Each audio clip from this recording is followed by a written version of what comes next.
లోక్సభ ఎన్నికలలో వినియోగించే ఈవీఎం యంత్రాల మొదటి దశ ర్యాండమైజేషన్ ప్రక్రియ పకడ్బందీగా పూర్తి చేశామని జిల్లా కలెక్టర్ ముజమ్మిల్ ఖాన్ అన్నారు. బుధవారం సమీకృత జిల్లా కలెక్టరేట్లో జిల్లా కలెక్టర్ ముజమ్మిల్ ఖాన్, అదనపు కలెక్టర్లు జె అరుణశ్రీ, జీవి శ్యామ్ ప్రసాద్ లాల్ తో కలిసి ఈవీఎం యంత్రాల మొదటి దశ ర్యాండమైజేషన్ ప్రక్రియ చేపట్టారు.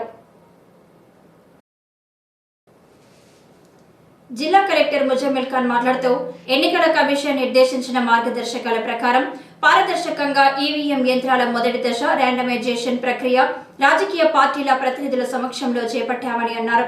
పార్లమెంటు ఎన్నికల్లో మొదటి దశ ఈవీఎం యంత్రాల ర్యాండమైజేషన్ ప్రక్రియ జిల్లా ఎన్నికల అధికారి సమక్షంలో, రెండవ దశ ర్యాండమైజేషన్ ప్రక్రియ రిటర్నింగ్ అధికారి ఆధ్వర్యంలో జరుగుతుందని అన్నారు.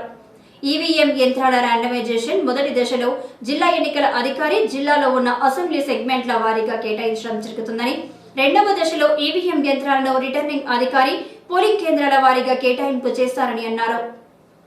పెద్దపల్లి అసెంబ్లీ సెగ్మెంట్ పరిధిలో 290, మంతని అసెంబ్లీ సెగ్మెంట్ పరిధిలో 290, రామగుండం అసెంబ్లీ సెగ్మెంట్ పరిధిలో 260 పోలింగ్ కేంద్రాలకు ప్రస్తుతం ఈవీఎం యంత్రాలను కేటాయించడం జరుగుతుందని అన్నారు.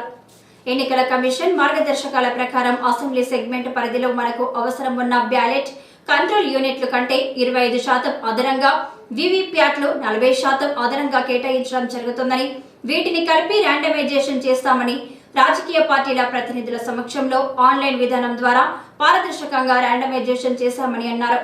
మొదటి ర్యాండమైజేషన్ సంబంధించి హార్డ్ కాపీలు, సాఫ్ట్ కాపీలు రాజకీయ పార్టీల ప్రతినిధులకు కలెక్టర్, అదనపు కలెక్టర్లు అందించారు.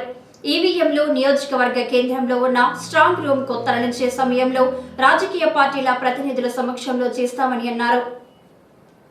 ఈ కార్యక్రమంలో రెవెన్యూ డివిజన్ అధికారులు బి గంగయ్య, వి హనుమాన్ నాయక్, వివిధ రాజకీయ పార్టీల ప్రతినిధులు, కలెక్టరేట్ ఏవో శ్రీనివాస్, డిప్యూటీ తహసీల్దార్ ప్రవీణ్, ఈడీఎం కవిత తదితరులు పాల్గొన్నారు.